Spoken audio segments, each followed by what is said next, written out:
Hi, I'm Jack, I'm Liz. and welcome to the first episode of our album review podcast. What album are we going to be talking about today? We will be talking about Red Taylor's version by Taylor Swift. Okay, I think if any of you know either of us at all, you know like how excited we've been for this record for a very long time now.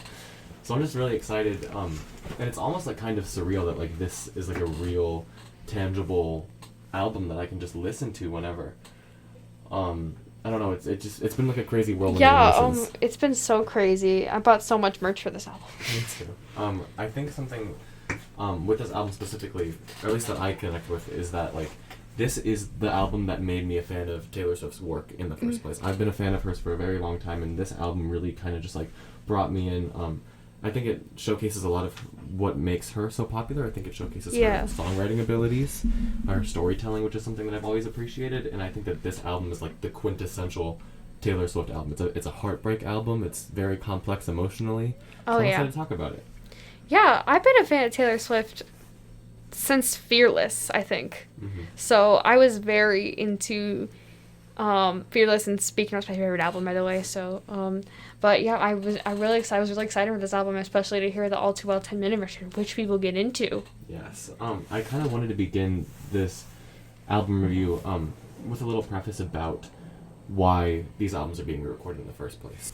Taylor Swift's master recordings, the rights to her original music, was sold without her permission a few years ago. To Scooter Braun. Yes, in case you didn't know. And so basically the entire whole thing about re-recording these albums is her taking ownership of her work. Yeah. Which I think is something that's very important to note. I think it's something to keep in mind when listening to these new versions of this album, because yes, this is a 9-year-old album, but at the heart of it, this is an artist taking control of the art that she makes. Let's talk about the album. Let's get into it. Okay. We open up with State of Grace, which is my Oh my god. It's actually my personal favorite Taylor Swift song of all time. Has some of my favorite lyrics. I think it's the perfect way to start off the album. I don't know about you, but when I heard the drums for the first time, when I was listening to the re-recorded version, I just started crying. Like it was a very emotional experience, like getting to hear that again. Yeah, oh my god. And like hearing her voice at like 31, almost 32 years old, hearing these songs that she wrote when she was 20, 22 years old. Yeah. It's like a crazy, mind-bending type of experience. Oh my god. She just sounded so freaking good. Yeah. Oh my god. I love the instrumentation on this album. I think that the acoustics are much more developed. I think that her voice all around, she's just become a better singer as time has gone on. I think that the percussion is something that I'm really into on this album. The bass hits so much harder. The drum fills are incredible. It's something that like I think that with most of these songs here, I would say that she took them and she made them faithful to the original. It's not like it sounds like a completely new song for the most part, but she elevated it to a new place that I feel like makes it worth it to listen to these re-recorded versions. Oh yeah. Oh my god, one of my favorite ones. Now I kind of fell out of my Taylor Swift phase when Red came out. Mm-hmm. I don't know, I just was like so used to her country, and she went a little more pop in this, so I was just like, but now I love it, obviously. But like the one that I really like, just like made me like want to cry was the Moment I Knew. Yes. Oh my god. But it was really just the lyrics, just the way the beat drop when it was, and it was like slow motion, like just like makes me want to sob. I think something that's important to note about that song specifically, The Moment I Knew, Taylor's version, that is a song that was originally included on the deluxe version of the album. Yeah. And it's a song about when someone who you care about doesn't show up to your birthday party. When they're not there for you. Yeah. Specifically, it's a very like accurate, very vivid recount of when her boyfriend at the time didn't show up to her birthday party.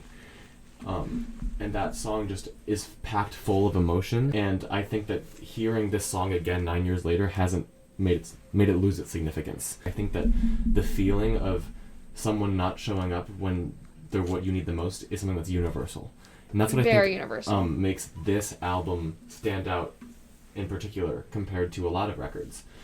It is the quintessential heartbreak album. In Taylor Swift's discography, it is commonly regarded as her best work to date. like I've said, the storytelling is so vivid and the imagery is honestly really, really impressive, especially for someone writing this at 21 years old.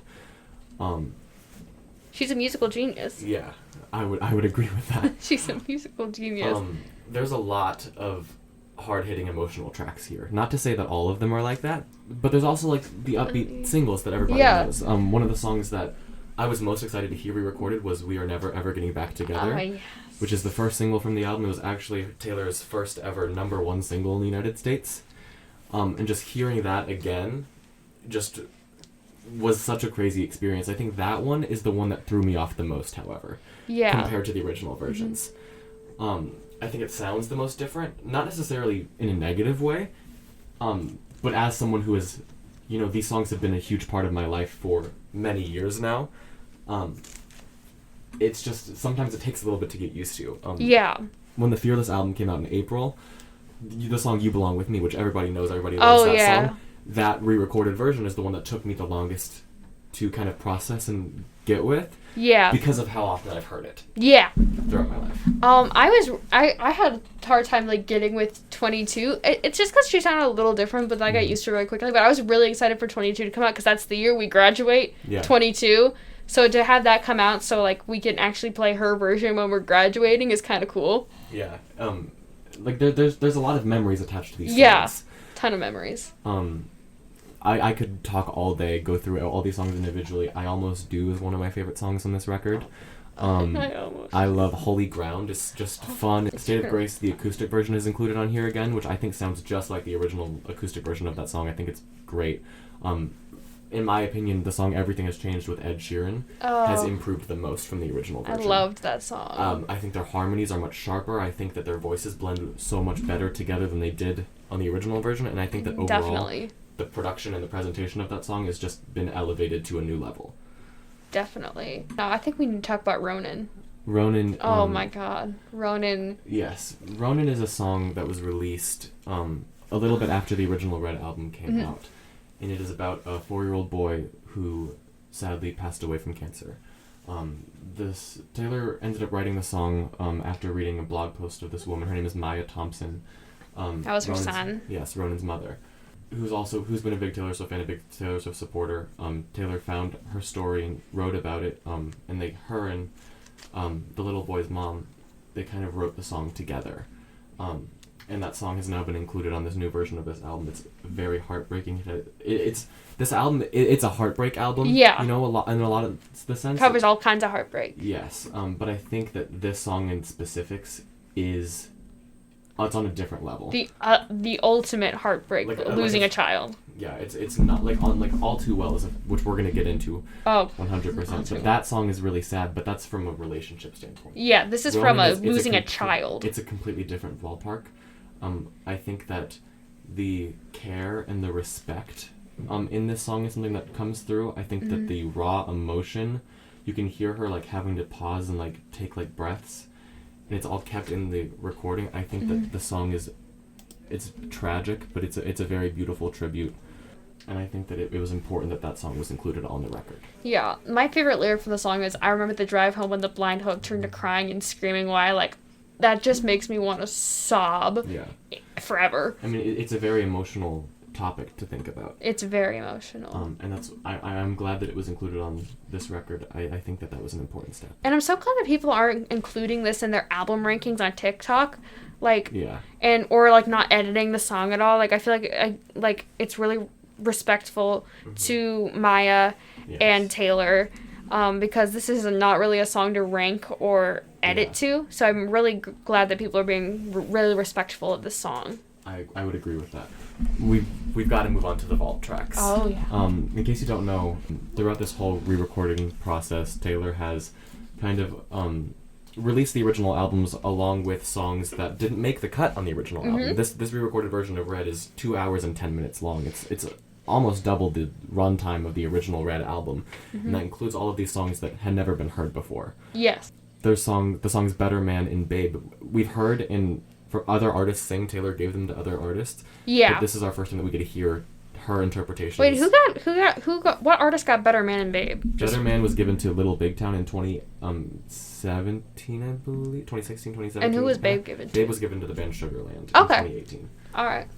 But it's really cool to hear Taylor's version of those songs, and I could talk about this for a really long time. But the songs that we never heard before, I think, are important to, talk about. Yeah. What's your favorite song? Oh, my favorite vault song is Forever Winter. Interesting. Forever Winter is like, it's about more mental health, I think. Mm-hmm. About like depression. And like when I first heard this song, it really hit home for me because I've struggled with mental health like a lot since middle school.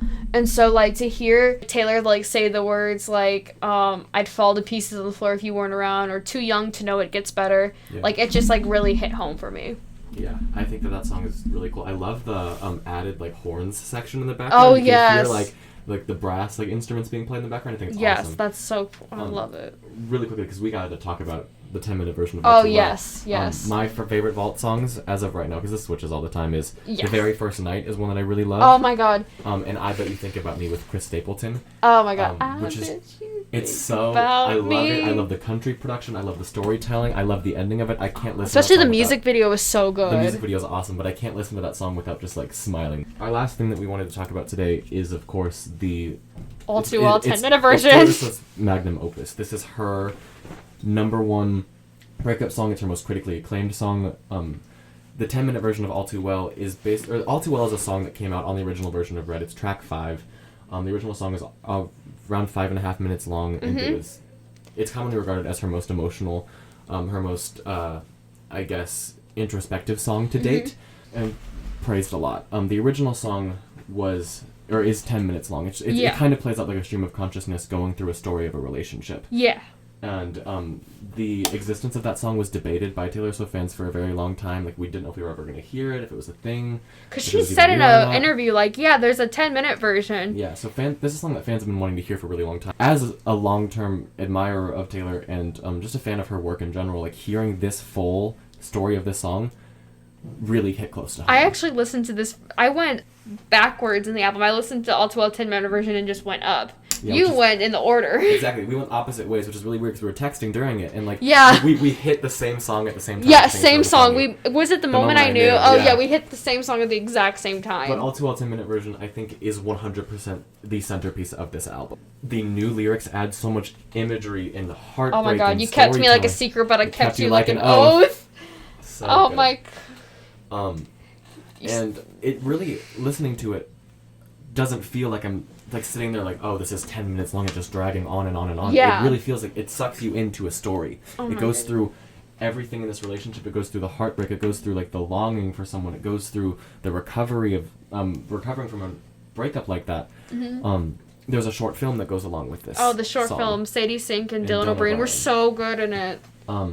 And it's directed by Taylor, and it's definitely worth your time if you haven't gotten a chance to see it yet. It's available on her YouTube channel. I think it's like 15 minutes long. Yeah, and it acts out the story on screen, and it's very impressive. It's heartbreaking. It's raw. It's emotional. But I think it's a perfect way to kind of celebrate this song. Yeah. Talking about All Too Well in general, like Taylor always talks about in interviews and things about how that song was so emotional and so hard for her to write, and she would go out and she'd play it all night or every single night on the Red tour, and she would just cry. And over the years, the fans have turned that song into like such a important moment. That song has helped so many people through different situations, and I think that hearing this final version of the song, the original way it was intended to, is just something that's very special for the fans. And I think that again, a lot of this album, the message is universal. I think that's why this album in particular has connected with so many people over the years. It really has. Like the lyrics in this are just so like she's a lyrical genius with this stuff. Yeah, there's a lot of talent and raw emotion that goes into that song, and I think that, with this album in general, just kind of wrapping things up, like this album has something for everybody. It's it different really does. Musical styles. It's about heartbreak. It's about trying to find love. There's songs about happiness. I think there's something here for everybody, and that's why I think that even if you're not a #1 huge Taylor Swift fan, I think there's something in this album for everybody, and it's part of the reason why I admire her so much as an artist. I totally agree. I could talk about this album forever and ever. Yeah, but Thank you all for listening. We hope you enjoyed. If you've heard this album, let us know what you think about it. We'd love In to the hear your comments feedback. below, maybe. We'd love to hear your feedback. Thank you, Liz, for wanting to do this with me. Thank I you, would yeah. love to talk about this forever and ever. Yeah. Thank you all very much. Red Taylor's version Is out on now. all platforms. Out now. Go listen to it.